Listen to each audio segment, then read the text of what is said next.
Bom, nessa aula a gente vai falar sobre o que acontece com o reflexo quando ele bate ali numa superfície rígida, né, numa parede, quando uma onda sonora bate ali numa parede. E a gente vai falar também sobre ondas estacionárias. O entendimento dessa aula é importante porque vai servir como base para a gente explicar o porquê que tem que usar o pleno, né, aquele espaço entre o forro acústico ali e o teto, e também para a gente entender como que funciona a ressonância, o que é ressonância.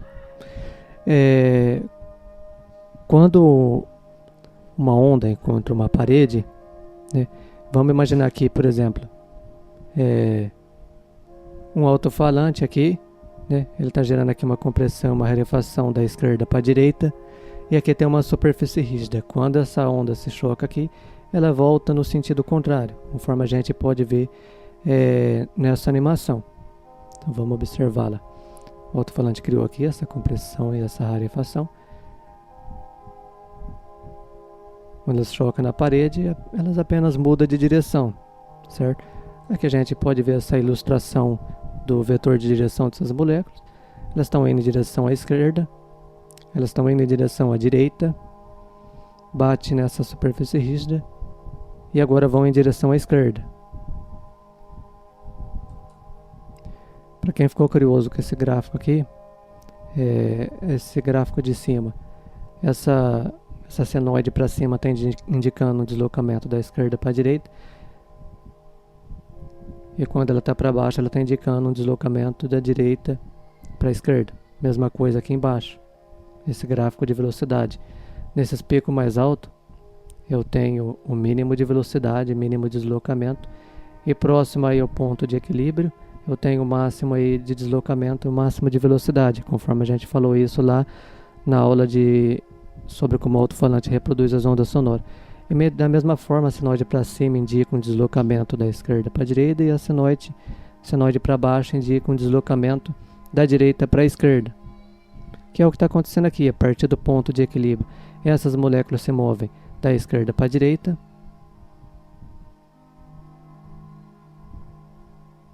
vou esperar voltar novamente.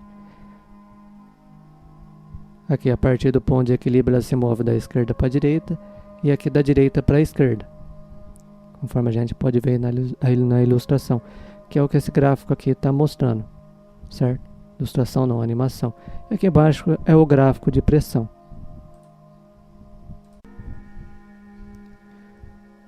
Bom, agora eu vou dar um exemplo meio doido, mas vai servir para a gente entender com clareza o que é uma onda estacionária. Primeiro a gente vai falar sobre algumas coisas que acontecem com uma onda que encontra uma superfície rígida, conforme a gente mostrou aqui nesse exemplo. Vamos imaginar o seguinte, vamos imaginar uma fila de pessoas, uma de lado para a outra, né? Elas estão viradas ali para frente, é uma fila assim, e elas estão viradas para frente, igual quando um grupo de pessoas faz uma fila ali para fazer uma apresentação. E imagina que elas estejam com os ombros próximos uma das outras, pouco espaçado. E imagina que a pessoa ali da extrema esquerda esteja com o ombro encostado numa parede, certo? Então, imagina que a pessoa da extrema direita deu uma ombrada em direção à esquerda e naturalmente exerce uma força de voltar para o seu ponto de equilíbrio. Vamos imaginar essa situação. Então, as próximas pessoas vão dando essa ombrada nas outras, vai passando essa perturbação e voltando cada uma para o seu ponto de equilíbrio, que naturalmente elas têm essa força. Vamos imaginar agora a pessoa do canto. Quando a penúltima pessoa der uma ombrada nela, já começa que ela não vai conseguir se deslocar da direita para a esquerda do mesmo tanto que as outras se deslocou, porque quando ela bater no ombro da pessoa aqui, a pessoa do canto não vai se mover, nem um pouquinho. Então, nesse momento, a pressão aplicada nessa pessoa, né, ela vai instantaneamente voltar agora da esquerda para a direita, certo? Então a pessoa bateu aqui, a pessoa que estava no canto recebeu aí toda essa pressão, né, e transferiu imediatamente essa pressão da esquerda para a direita. A pessoa vai naturalmente aqui exercer a sua força de voltar para o seu ponto de equilíbrio, associado com essa perturbação, essa força de perturbação que agora virou de direção, que agora está indo da esquerda para a direita. A pessoa vai voltar para o seu ponto de equilíbrio e vai agora da esquerda para a direita e vai transferir essa ombrada da esquerda em direção à direita, certo? E vai transferindo até chegar lá na última pessoa. Agora vamos observar o que aconteceu com a pessoa do canto. Se a gente colocasse aí um medidor de pressão no ombro dessa pessoa que está no canto, a gente vai ver que ela recebeu aí o dobro de pressão nos seus ombros. Ela foi espremida o dobro do que as outras pessoas, certo? E ela praticamente não se deslocou, a pessoa do canto. Por quê? Porque imediatamente quando a penúltima pessoa bateu nela, aquela força imediatamente foi transferida para a penúltima pessoa. É o caso que a gente citou do trilho de trem. O aço, ele tem as partículas muito próximas, então o deslocamento, a perturbação se propaga muito rápido nele, por causa da proximidade das partículas, e o deslocamento ali é mínimo para uma mesma velocidade. A gente já viu muito bem isso aí. Então é o que está acontecendo aqui. Então a pessoa do canto, a gente viu, vocês podem imaginar aí, ela não vai se mover, ela não vai se deslocar. E a pressão que ela vai receber é o dobro maior do que a pressão que as outras pessoas receberam. A penúltima também vai receber pressão a mais, mas menos ainda do que a pessoa que está no canto, certo? Então é exatamente isso que acontece com uma onda que está viajando aqui e encontra uma superfície rígida. No canto, as moléculas do canto, o deslocamento vai ser mínimo e a pressão vai ser máxima. Na verdade, vai ter um ganho aí de 6 decibéis, certo?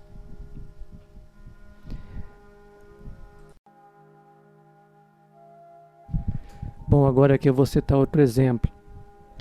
Imagina que no instante que aquela ombrada que chegou agora na pessoa do canto, imagina agora que ela começou a ser transferida da esquerda para a direita, imagina que esse mesmo instante a pessoa da extrema direita deu uma ombrada da direita em direção à esquerda. Imagina agora que você esteja no meio da fila, certo? Então você está ali no meio da fila, vai chegar um momento que essas duas ombradas vindo aí de sentido oposto vai bater em você e você não vai se deslocar para lugar nenhum. Então você vai ficar espremido, você vai ser espremido ali, não vai se mexer para lugar nenhum. E como essas pessoas não conseguiu transferir aí esse deslocamento para você, esse deslocamento vai voltar para elas no sentido contrário, certo? Bateu aqui, espremeu, elas voltam. E como elas têm já a sua força natural de voltar para o ponto de equilíbrio, elas vão voltar para o ponto de equilíbrio e vai transferir aí essa ombrada no sentido contrário. Então, se a gente for imaginar, a perturbação ainda continua sendo transferida de um lado para outro, apenas que as moléculas aí, naquele determinado ponto, elas mudam de direção, né? Que seria as pessoas, ela mudou de direção. Acho que ficou claro de entender isso aí, né? Então, se a gente pôr um medidor de pressão nos teus ombros, você recebeu o dobro de pressão do que as outras pessoas recebeu. Assim como a pessoa que estava no canto. Pode-se imaginar que ela recebeu duas ombradas também, vindo de sentido oposto, certo? Então, ali, para você que estava ali no meio, você recebeu o dobro de pressão do que as outras pessoas e você não se mexeu, certo? As pessoas ali que te transferiu aquele deslocamento, elas também não se mexeu do mesmo tanto que as outras se mexem também, porque ela se moveu só um pouquinho aqui, né, e já encostou no teu ombro, porque ela não conseguiu transferir o deslocamento para você, certo? Então, é exatamente isso que acontece com a onda estacionária. No primeiro exemplo, da perturbação que bate aí na pessoa do canto esquerdo e volta e para por aí mesmo, a gente considerou como se o alto-falante, como quando o alto-falante reproduz só uma onda sonora, que nem nesse exemplo, ela vem aqui, bate e para, ele só reproduz uma onda sonora. Mas quando o som é contínuo, quando chega ali uma onda, chega outra, começa a acontecer isso aí. Vai ter pontos aí onde essas moléculas vão se encontrar aí, o reflexo vai se encontrar aí com a onda incidente, né, com a onda que está sendo gerada pelo alto-falante, e você vai ter um ponto de pressão máxima e mínimo deslocamento, certo? É exatamente isso que acontece com a onda estacionária.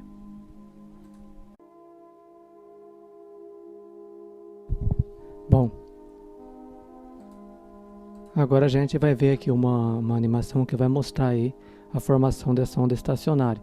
Então aqui eu tenho uma fonte gerando ondas de uma determinada frequência e essas ondas estão caminhando em direção a essa parede aqui.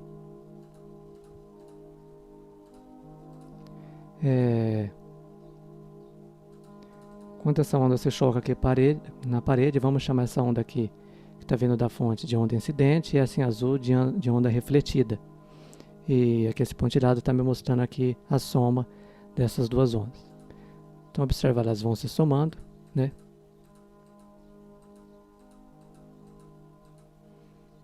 Ora é compressão, ora é rarefação. Só que a gente vai notar que nesses pontos onde tem um N, que são chamados de nós, eu não tenho pressão sonora nenhuma. Mas nesses pontos onde tem esse azinho, que são chamados de antinós de pressão, eu tenho máxima pressão. Então, observa lá. Ó. Deixa eu pôr a animação para correr que é melhor. Olha lá.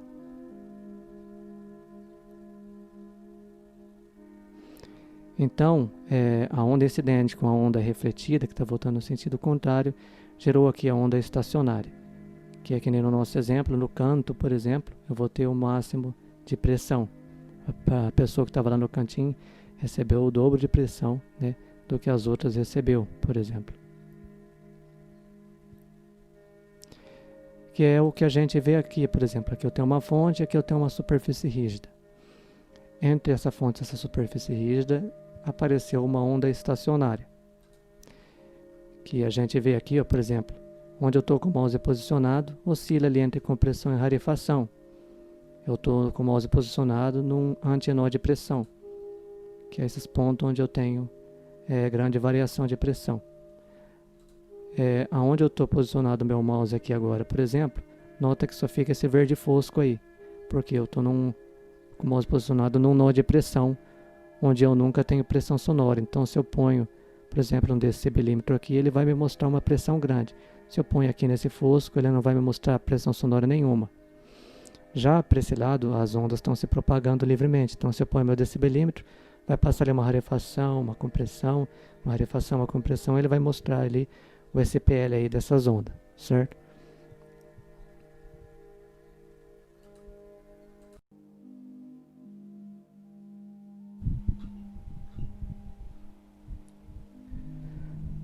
Bom, aqui, olha, observando aqui essa figura, eu tenho aqui uma onda estacionária. Eu tenho aqui a fonte e aqui eu tenho uma superfície rígida, né?